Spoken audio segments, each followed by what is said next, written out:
दोस्तों, जिस्म की भूखी एक लड़की ने पूरे 3 लड़कों की ज़िंदगी खराब करने के बाद अब चौथे लड़के को अपने बॉयफ्रेंड बनाकर उनके साथ शादी कर लेती है। दोस्तों, शादी करने के बाद पत्नी को अपने चौथे पति से भी मन नहीं भरता तो वह अपने पति को सेक्स हार्मोन बढ़ाने वाला एक मेडिकल से दवा लाकर दे देती है और कहती कि यह लो खाओ, उसके बाद मेरे साथ वह सब काम करना। दोस्तों, अब दवा खाने के बाद पति अपनी पत्नी के साथ कई घंटे तक वह सब काम करने लगते हैं। दोस्तों, अब एक बार ऐसी घटना उन दोनों के बीच घट जाती है जिससे कि उन दोनों की ज़िंदगी हमेशा हमेशा के लिए तबाह हो जाती है। दोस्तों, आखिर उन दोनों के बीच ऐसी कौन सी घटना घट जाती है जिस वजह से दोनों की हंसती खेलती ज़िंदगी चुटकियों में ख़त्म हो जाती है। जब आप लोग इस सच्ची घटना को विस्तार से सुनेंगे तो आप लोगों के पैरों तले ज़मीन खिसक जाएंगे। नमस्कार दोस्तों, आज हम आप लोगों के सामने एक ऐसी सच्ची घटना सुनाने जा रहे हैं जो कि मध्य प्रदेश राज्य के ग्वालियर शहर की है।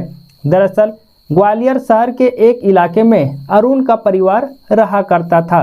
दोस्तों, इस सच्ची घटना में शख्स का नाम बदल दिया गया है क्योंकि किसी भी शख्स का, किसी भी व्यक्ति का ओरिजिनल नाम लेकर हम उनका दिल दुखाना नहीं चाहते हैं। मेरा मकसद सिर्फ और सिर्फ आप सभी को इस सच्ची घटना के बारे में सही जानकारी देना है। दोस्तों, अरुण ने अपनी पहली शादी 10 साल पहले संगीता नाम की एक लड़की से किए थे। दोस्तों, शादी के कुछ साल बाद संगीता को एक बच्चे होते हैं। उसके कुछ महीने बाद से ही संगीता और अरुण के बीच बातों बातों में आपसी विवाद हो जाता है। दोस्तों, अब इसी छोटे मोटे विवाद के चलते अरुण ने अपनी दूसरी शादी सुनैना नाम की लड़की से कर लेते हैं। दोस्तों, अरुण अब अपनी दूसरी पत्नी के साथ कुछ साल रहने के बाद उन्हें भी एक बच्चे होते हैं। इसके बाद फिर से सुनैना और अरुण के बीच बातों बातों में झगड़ा हो जाता। दोस्तों, इन दोनों पति पत्नी के बीच झगड़ा कुछ इस कदर होता कि वह दोनों आपस में सुलझ नहीं पाते और दोनों एक दूसरे से पूरी तरह बिखर जाते हैं। अब अरुण अपनी दोनों पत्नी को अपने घर में ही छोड़कर वह अपने ग्वालियर शहर चले आते हैं। दोस्तों, ग्वालियर शहर में एक अच्छा सा फ्लैट लेकर वहीं पर अकेले रहने लगते हैं। दोस्तों, दरअसल अरुण ठेकेदार का काम करता था जिससे कि उन्हें पैसों की कोई कमी नहीं रहता, जिससे कि उन्हें जो भी मन करता वह सब काम करता जाता था।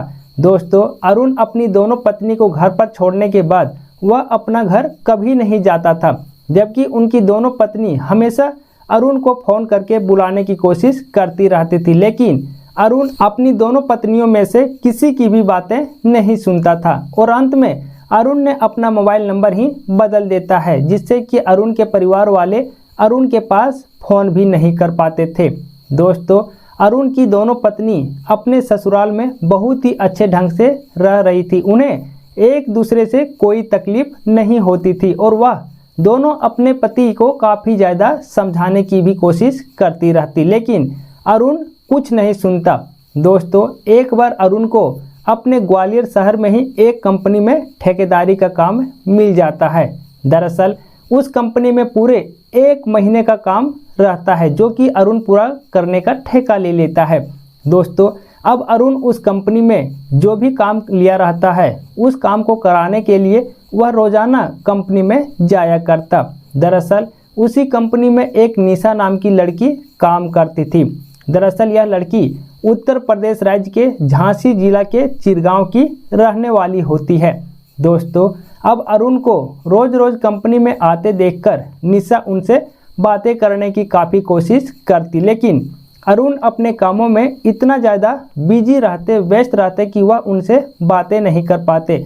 अब एक बार निशा अरुण के पास आकर अचानक से खड़ी हो जाती है और उनसे बातें करने लगती है।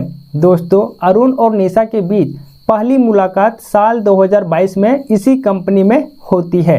अब बातों बातों में इन दोनों के बीच अच्छी खासी दोस्ती भी हो जाती है और दोस्ती इस कदर होती है कि यह दोनों शाम को घूमने के लिए भी साथ साथ मार्केट की ओर जाया करता।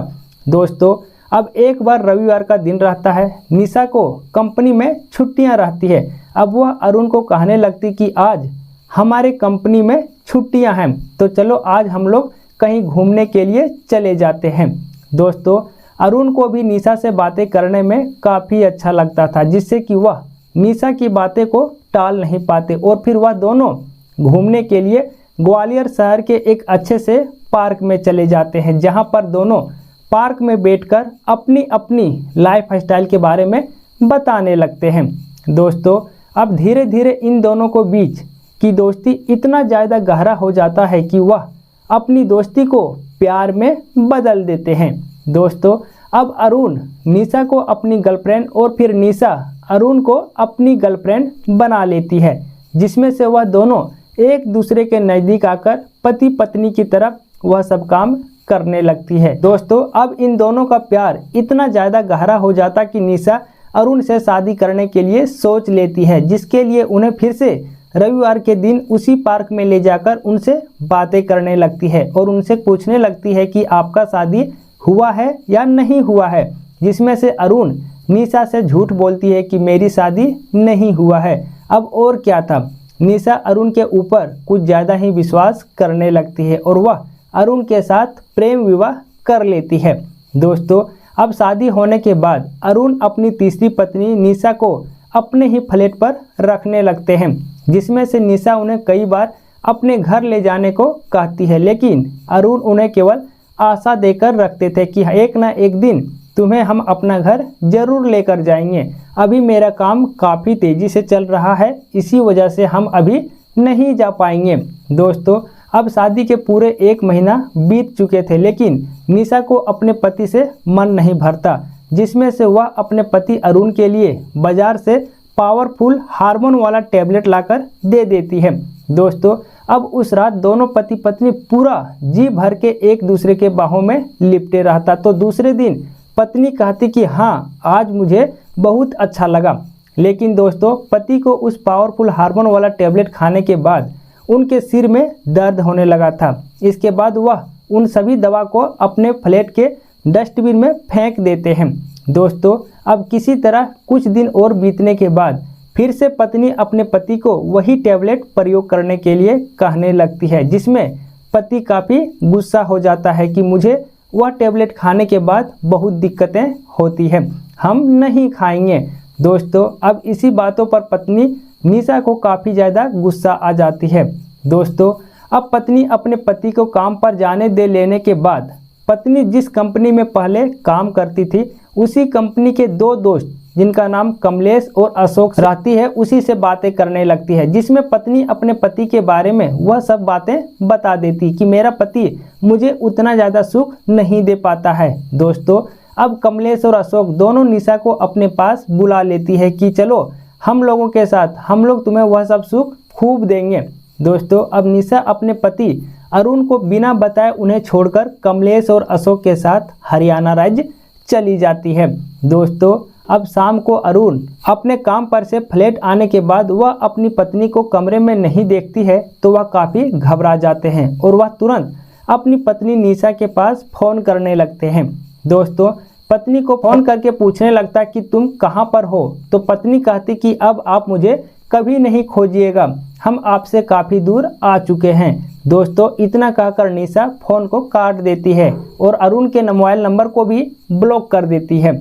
दोस्तों अब वह तीनों हरियाणा राज्य के झज्जर में एक कंपनी में जॉब करने लगते हैं और यह तीनों ड्यूटी से निकलने के बाद एक ही फ्लैट पर एक ही रूम में रहने लगते थे। दोस्तों अब लगभग 2 साल तक निशा हरियाणा के झज्जर में अपने दोनों बॉयफ्रेंड के साथ रहने के बाद वह काफ़ी खुश रहती थी, लेकिन दोस्तों एक बार अरुण ने निशा को सोशल मीडिया पर अपने दोनों बॉयफ्रेंड के साथ मस्ती करते हुए देखकर अरुण को काफ़ी ज़्यादा गुस्सा आने लगता है। दोस्तों अब इसी गुस्से पर अरुण ने निशा की AI जनरेटेड अश्लील वीडियो बनाकर सोशल मीडिया पर पोस्ट कर देते हैं। निशा की AI बनाया हुआ अश्लील वीडियो सोशल मीडिया पर पोस्ट करते ही निशा को यह वीडियो दिखाई देता है। इसके बाद वह अरुण के ऊपर काफ़ी ज़्यादा गुस्सा हो जाती है। दोस्तों अब निशा की दोनों बॉयफ्रेंड अरुण के ऊपर FIR दर्ज करवाने के लिए कहने लगती है। अब निशा अपने दोनों बॉयफ्रेंड के साथ ग्वालियर आ जाती है, जहां पर ग्वालियर शहर में अरुण को निशा दिखाई देता है। दोस्तों अब अरुण अपने ही कार गाड़ी से निशा को कुचलने की काफ़ी ज़्यादा कोशिश करने लगते हैं, लेकिन वह असफल हो जाता है। दोस्तों, अब निशा अपने दोनों बॉयफ्रेंड के साथ तुरंत ग्वालियर शहर के नज़दीकी थाने में जाकर अरुण के ऊपर 9 सितंबर 2025 को शिकायत दर्ज करवा देती है। दोस्तों, निशा शिकायत में लिखवाते समय यह भी कहती कि हमारी ज़िंदगी बहुत खतरे में है, आप लोग इसके ऊपर जल्द से जल्द कार्रवाई कीजिए, नहीं तो हमारी जान कभी भी जा सकती है। लेकिन दोस्तों, प्रशासन इसके ऊपर कोई ध्यान नहीं देती।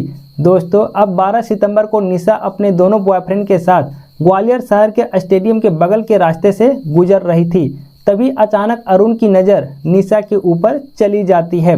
दोस्तों, अब अरुण निशा से बातें करने की कोशिश करने लगते हैं, लेकिन निशा उसे फटकारने लगती है। दोस्तों, अब अरुण तो पहले से ही गुस्सा में रहता और अब निशा उन्हें फटकारने से उन्हें और ज़्यादा गुस्सा आ जाता है और वह मौके पर अपने पॉकेट से बंदूक निकालकर निशा के शरीर पर दे दनादन छोड़ते जाते हैं, जिसमें निशा के शरीर पर पूरे 4 गोली दाग देते हैं। दोस्तों, निशा को गोली मारकर अरुण वहीं पर बैठ जाता है और अपना मोबाइल निकालकर सोशल मीडिया पर लाइव तस्वीरें दिखाने लगते हैं।